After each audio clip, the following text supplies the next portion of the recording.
विकटोत्कटसुन्दरदन्तिमुखम् भुजगेन्द्रसुसर्पगदाभरणम् गजनीलगजेन्द्रगणाधिपतिम् प्रणतोऽस्मि विनायक हस्तिमुखम्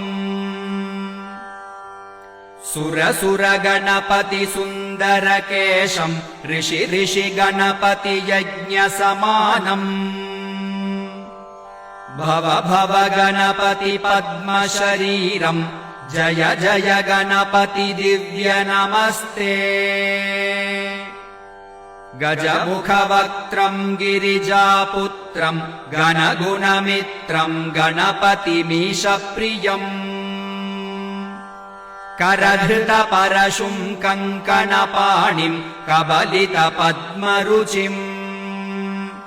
सुरपतिवन्द्यम् सुन्दरनृत्यम्